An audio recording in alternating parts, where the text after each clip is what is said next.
Alright, this video is brought to you by Don't Buy the China Lie.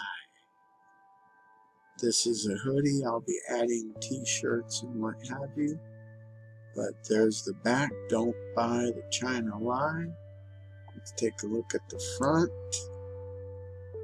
Yeah, that's the standard. Patriotism, the new counterculture. Alright, let's get into your briefing. Alright, Rebels. Today's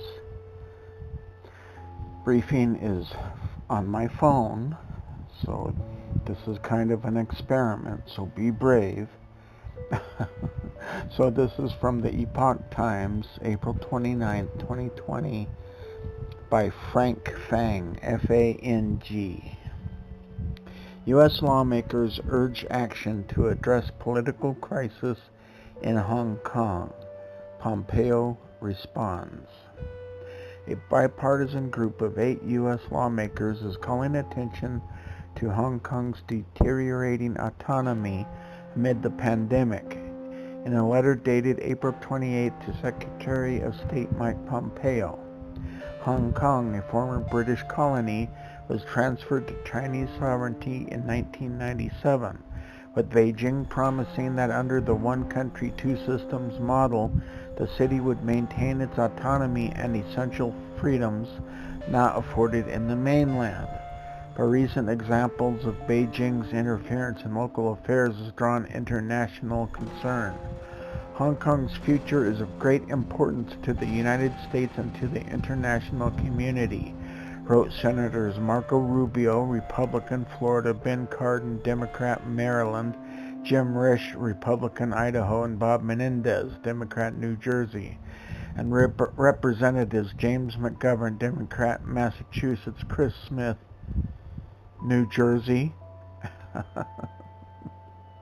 New Jersey is so liberal, we're assuming he's a Democrat. Elliot Engel, Democrat, New York, and Michael McCall, Republican, Texas. The lawmakers added, failing to address Beijing's efforts to erode Hong Kong's autonomy will undermine the freedom and human rights of its people, its valuable role as a partner to the United States, and its unique role in the international economy. During an April 29th press conference, Pompeo addressed the situation in Hong Kong, saying, "We continue to monitor with growing concern Beijing's increasing efforts to interfere." He indirectly referred to Chinese officials' recent calls for Article 23, an anti-subversion law that many feared would impinge on civil liberties, to be reintroduced in Hong Kong. It was first proposed in 2003 and scrapped following a mass protest in July that year. Luo Huining, head of Beijing's liaison office in Hong Kong, recently called for an Article 23 bill to be introduced as soon as possible during his speech on April 15th. Pompeo said any effort to impose draconian national security legislation on Hong Kong would be inconsistent with Beijing's promises and would impact American interests there. In their Hong Kong Act. In their letter, the lawmakers urged Pompeo to fully implement the Hong Kong Human Rights and Democracy Act, signed into law by President Donald Trump on November 27th last year. It requires that the U.S. Secretary of State certify annually whether Hong Kong is sufficiently autonomous to justify its special trading status, distinguishing it from mainland China. The law also requires an upcoming report to Congress, which the lawmakers said they hoped would contain a comprehensive, clear, and accurate assessment of Hong Kong's autonomy. The act also stipulates that sanctions be placed on Chinese and Hong Kong officials who have violated human rights in the city. The 8 lawmakers were co-sponsors of the original Senate and House bills. Millions took the streets since June last year to protest a since-scrapped extradition bill. The movement has evolved into calls for greater democracy, as well as opposition to police violence against protesters. In recent months, the protests have quieted down due to the pandemic. The global outbreak caused by the CCP, the Chinese Communist Party virus, commonly known as the novel coronavirus, has also affected Hong Kong, with 1,038 infection cases and 4 deaths in the city.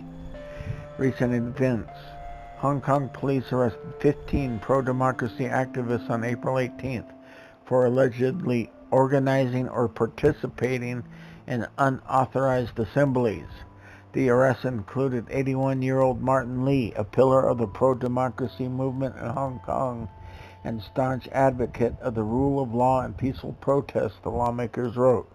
The arrests, the biggest crackdown on the city's pro-democracy movement since the mass protests last year, also included current lawmaker Leung Yu-chung, Jimmy Lai, founder of Hong Kong's pro-democracy newspaper Apple Daily, and 9 former lawmakers including Lee.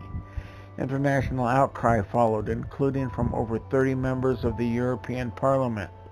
The U.S. lawmakers also condemned the recent calls to pass Article 23 legislation in Hong Kong, which would further restrict freedom and autonomy in service of Beijing's definition of national security, they said.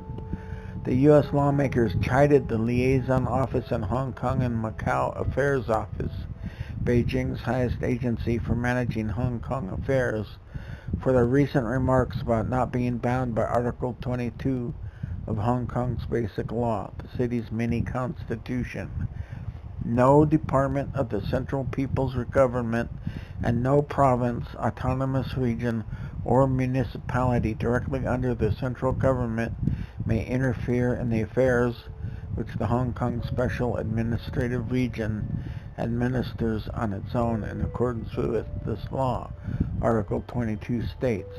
On April 18th, the Hong Kong government released a statement relating to the powers of the Liaison Office, stating that it was set up under the Central People's Government, referring to Beijing, and not under Article 22.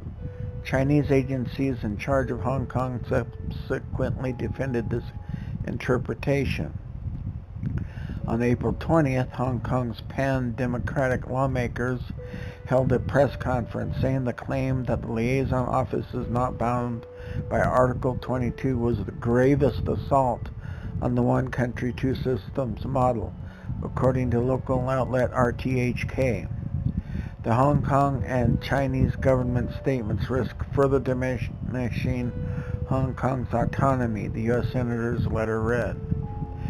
It is critical that the United States use the available tools under the Hong Kong Human Rights and Democracy Act and other authorities to make clear to Beijing that its violations of its international commitments and its commitments to the people of Hong Kong will have consequences, the lawmakers concluded. United Nations. U.S. lawmakers are not the only ones to voice concerns about human rights in Hong Kong. 6 special rapporteurs, I don't know that term, of the United Nations recently wrote to the Hong Kong government expressing concerns about 2 Hong Kong laws, the colonial-era sedition law and the United Nations ordinances, anti-terrorism measures. The latter allows the city's top official to apply for a court order to specify a criminal suspect as a terrorist or terrorist associate. We express our grave concern with the broad definition of what constitutes seditious speech, concerned that the broad definition may restrict legitimate expression, rapporteurs wrote about the sedition law. As for the anti-terrorism ordinance, the rapporteurs stated, we caution against broad and overly inclusive definitions of terrorism acts which may result in unintended human rights abuses. The rapporteur's letter came just days after Chris Tang, Hong Kong's Commissioner of Police, said that the police was consulting with the city's Department of Justice on using the anti-terrorism ordinance to prosecute protesters, according to Apple Daily. This is not the first time that UN Special rapporteurs have written to the Hong Kong government. A letter in June last year expressed concern about the police's excessive use of force against protesters. In January, rapporteurs expressed concern about the police's use of chemical agents such as tear gas and pepper spray to disperse protesters. Another letter in February expressed concerns about intimidation and arrest of healthcare workers, including first aiders who often volunteer their services during protests. And you can follow Frank on Twitter at HWAIDER. Okay, Rebels, remember to like, share, comment, and subscribe. And that's your briefing. Go forth and speak freely.